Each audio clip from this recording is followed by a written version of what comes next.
Hello viewers, welcome back to my channel নবান্নের সমাহার। আজ আবারও আপনাদের সামনে চলে এলাম একটা নতুন নিরামিষ স্বাদের দুর্দান্ত রেসিপি নিয়ে।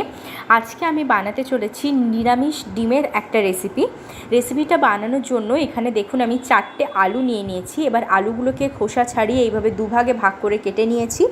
এবার আলুর এই যে মাঝের যে অংশটা রয়েছে সেটা একটা চামচের পেছনের সাহায্যে এইভাবে খুব সাবধানতা অবলম্বন করে কিন্তু আমি বাদ দিয়ে দিচ্ছি। দেখুন খুব ভালো করে এইভাবে কেটে নেবেন যাতে আলুরটা নিচের দিক অবধি কেটে না যায়, তাহলে কিন্তু রেসিপিটা তৈরি হতে পারে না, তাহলে কিন্তু সমস্যা হবে। এইভাবে দেখুন খুব সাবধানে আমি সমস্ত আলুগুলোর ভেতরের অংশটা চামচের পেছনের অংশ দিয়ে কেটে নিচ্ছি। দেখুন সমস্ত আলুগুলোর কিন্তু এইভাবে ভেতরের অংশ বের করে নিয়েছি। এবার এগুলোকে সাইডে রেখে দিচ্ছি। অপর দিকে গ্যাস জ্বালিয়ে কড়াই বসিয়ে তাতে দিয়ে দিচ্ছি আমি পরিমাণ মতন জল। এবার এর মধ্যে দিয়ে দিলাম অল্প একটু নুনটা দিয়ে দেওয়ার পর আমি যে আলুগুলোর ভেতরের অংশগুলো বার করে রেখেছিলাম সেই সমস্ত আলুগুলো এর মধ্যে দিয়ে এটাকে আমি 2-3 মিনিটের জন্য একটু মিডিয়াম ফ্লেমে ঢাকা দিয়ে ভাপিয়ে নিচ্ছি। ভাপিয়ে যতক্ষণ এটা না ভাপানো হচ্ছে ততক্ষণ আমি অপর দিকে একটা পেস্ট বানাবো। এখানে নিয়ে নিয়েছি ছোলার ডাল, নিয়ে নিয়েছি আদা কয়েক টুকরো, 2 টুকরো নিয়েছি, আর 2টো কাঁচা লঙ্কা, একদম অল্প পরিমাণ ছোলার ডাল নিয়েছি। এবার এর একটা পেস্ট বানিয়ে নিচ্ছি। আর অপর দিকে দেখুন ফিরে এসেছি 3 মিনিট পর, ঢাকাটা সরিয়ে দিলাম। আলুগুলো কিন্তু ভাপানো হয়ে গেছে। এবার আরেকটা পেস্ট আমি বানিয়ে নেব। সেজন্য এখানে টমেটো নিয়েছি কয়েকটা কাজু, এখানে নিয়ে নিয়েছি আমি 2টো কাঁচা লঙ্কা, আর নিয়ে নিয়েছি এখানে কিন্তু আমি আদা। এবার এগুলোর একটা পেস্ট আমি বানিয়ে নিচ্ছি। এবার এদিকে দেখুন পেস্টটা বানিয়ে নিয়ে চলে এসেছি। আর আলুগুলো আমি ঠান্ডা করে নিয়ে কিন্তু জল থেকে ছেঁকে নিয়েছি। এবার এই পেস্টটার মধ্যে আমি নুন আর হলুদ দিয়ে দিচ্ছি। নুন হলুদ দিয়ে দেওয়ার পর এর মধ্যে আমি অ্যাড করে দিচ্ছি একটু ধনে গুঁড়ো। এবার এর মধ্যে আমি দিয়ে দিচ্ছি ছানা, একদম অল্প একটু ছানাটা এখানে অপশনাল, আপনারা চাইলে দিতেও পারেন নাও দিতে পারেন। আমি এখানে মোটামুটি 3টে উপকরণ ব্যবহার করেছি, ধনে গুঁড়ো, হলুদ গুঁড়ো আর স্বাদ অনুযায়ী নুন, আর ছানাটা কিন্তু অপশনাল। এবার এই সমস্ত উপকরণকে খুব ভালো করে আমি মেখে নিচ্ছি। হাতের সাহায্যে খুব ভালো করে কিন্তু এই মিশ্রণটা আমি মেখে নিলাম। এবার যে আলুগুলো আমি সেদ্ধ করে নিয়ে এসেছিলাম বা ভাপিয়ে নিয়ে এসেছিলাম সেই আলুগুলোর ভেতরে কিন্তু এই ছোলার ডালের পুরটা আমি ভরে দিচ্ছি। সমস্ত আলুগুলোর ভেতরে ছোলার ডালের পুরটা আমি ভরে দেব। যারা এতক্ষণ পর্যন্ত আমার ভিডিওটা দেখেছেন তারা কিন্তু অবশ্যই একটা লাইক করে দিয়ে চ্যানেলটা সাবস্ক্রাইব করবেন, আর বন্ধুদের মধ্যে কিন্তু প্রচুর শেয়ার করে দেবেন। এবার দেখুন এদিকে সমস্ত আলুগুলোর মধ্যে কিন্তু পুর ভরা হয়ে গেছে। এবার অপর দিকে আমি গ্যাস চালিয়ে আবারও কড়াই বসিয়ে দিয়েছি। তাতে আমি দিয়ে দিচ্ছি পরিমাণ মতন সর্ষের তেল। তেলটা গরম হয়ে গেলে এখন আমি ফ্লেমটাকে মিডিয়ামে করে দিলাম। এবার পুর ভরা আলুগুলো কিন্তু আমি দিয়ে দিচ্ছি। আমি প্রথমেই কিন্তু একদম উল্টে দিচ্ছি না, এইভাবে দিচ্ছি যাতে যতক্ষণ আলুটা ভাজা হচ্ছে ততক্ষণ যাতে পুরটা একটু সেট হয়ে যায়, সেজন্য কিন্তু আমি এইভাবে প্রথমে দিচ্ছি। দেখুন একদিকটা ভাজা হয়ে গেছে, এবার আমি উল্টে দিচ্ছি। এবার আমি এই দিকটা ভালো করে ভেজে নেব। আলুগুলো ভেজে নিয়ে আমি আপনাদের সামনে আবার ফিরে আসছি।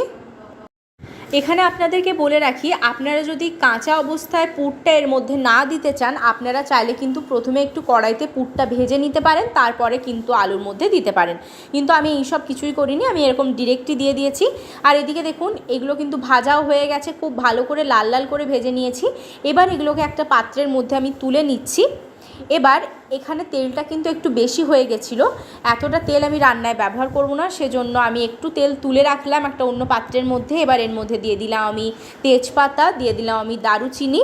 এবার এর মধ্যে আমি দিয়ে দিচ্ছি গোটা জিরে 1/2 টিস্পুন। এবার যে পেস্ট আমি তৈরি করে নিয়ে এসেছিলাম সেটা এবার এর মধ্যে দিয়ে দিলাম।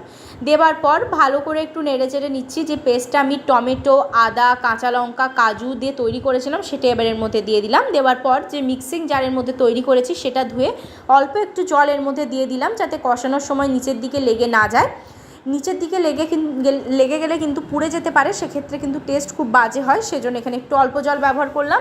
জলটা দেওয়ার পর ভালো করে একবার নাড়াচাড়া করে নিয়ে এর মধ্যে আমি সমস্ত মশলাগুলো এক এক করে অ্যাড করে দিচ্ছি। প্রথমে দিয়ে দিলাম 1/2 টিস্পুন হলুদ গুঁড়ো, 1 টিস্পুন ধনে গুঁড়ো, 1 টিস্পুন জিরে গুঁড়ো, দিয়ে দিচ্ছি কালারের জন্য কাশ্মীরি লঙ্কার গুঁড়ো 1/2 টিস্পুন। এখানে শুধুমাত্র কালারের জন্যই কিন্তু কাশ্মীরি লঙ্কার গুঁড়োটা আমি ব্যবহার করছি, তবে আপনারা চাইলে এটা স্কিপও করতে পারেন কারণ এটা সম্পূর্ণ অপশনাল।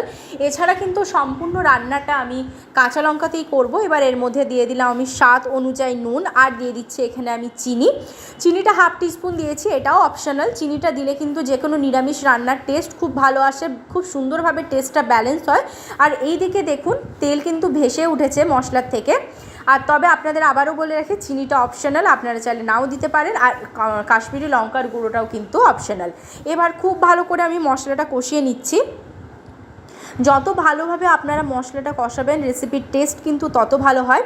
আর এখানে বলে রাখি, যারা আমার পরিবারের নতুন সদস্য হয়ে আজকের এই রেসিপিটা দেখছেন তারা কিন্তু অবশ্যই সাবস্ক্রাইব করে দেবেন। সাবস্ক্রাইব করার পর এটা প্রচুর শেয়ার করবেন রেসিপিটা আপনার বন্ধুবান্ধব আত্মীয় স্বজনদের মধ্যে।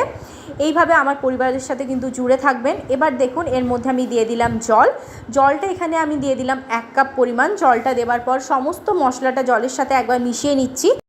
এবার এটা ফুটে ওঠা অবধি কিন্তু আমি অপেক্ষা করব কিছুক্ষণ। দেখুন ফুটে উঠেছে, এক এক করে কিন্তু পুর ভরে রাখা আলুটা আমি এবার এর মধ্যে দিয়ে দিচ্ছিলাম, যেটা আমি ভেজে রেখেছিলাম। এখানে আরেকটা কথা আপনাদেরকে বলে রাখি, কাঁচা ছোলাটা যদি আপনারা ভেজে না নেন, যদি পুরটা ডিরেক্ট এর মধ্যে দেন, তাতেও টেস্টের কিন্তু কোনো রকম হেরফের হবে না। এমনকি আপনারা যদি একটু কাঁচা ছোলার পুরটা ভেজে নেন, তাতেও কিন্তু কোনো রকম টেস্টের হেরফের হবে না। এবার এই আলুগুলো দিয়ে আমি এটাকে কিন্তু 3 থেকে 4 মিনিটের জন্য মিডিয়াম ফ্লেমে একটু ঢাকা দিয়ে রেখেছিলাম। ঢাকা দিয়ে ভালো করে ফুটিয়ে নিয়েছি, আলুগুলো একেবারে সেদ্ধ হয়ে গেছে। এবার এই রেসিপিটা কিন্তু আমার একদম রেডি হয়ে গেছে। এবার এর ওপর থেকে আমি ছড়িয়ে দিচ্ছি একটু 1/2 টিস্পুন গরম মশলার গুঁড়ো। গরম মশলার গুঁড়ো দিয়ে দেওয়ার পর আমি একটু নেড়ে চেড়ে নেব। রেসিপিটা আমার একদম রেডি। রেসিপিটা আপনাদের কেমন লাগলো আমাকে অবশ্যই কমেন্ট করে জানাবেন। ভালো লেগে থাকলে লাইক, শেয়ার, কমেন্ট আর সাবস্ক্রাইব করতে ভুলবেন না। সাবস্ক্রাইব করার পর পাশে থাকা বেল বাটনের অল অবশ্যই প্রেস করে দেবেন, যাতে আমার চ্যানেলে যে কোনো নতুন রেসিপি আসলে তার নোটিফিকেশান আপনারা সবার আগে পেয়ে যান। এরকম নতুন নিরামিষ রান্নার রেসিপি পাওয়ার জন্য আমার চ্যানেলটা অবশ্যই সাবস্ক্রাইব করবেন। আর আমার চ্যানেলে কিন্তু এর আগে আরও নিরামিষ রান্নার রেসিপি রয়েছে, আপনারা গিয়ে চেক আউট করে আসতে পারেন। রেসিপিটা যদি বাড়িতে একবার অবশ্যই ট্রাই করেন, তাহলে আমাকে কমেন্ট বক্সে জানাবেন আপনাদের মতামত। ভালো থাকবেন, সুস্থ থাকবেন, আবার দেখা হবে আরেকটা নতুন রেসিপির সাথে।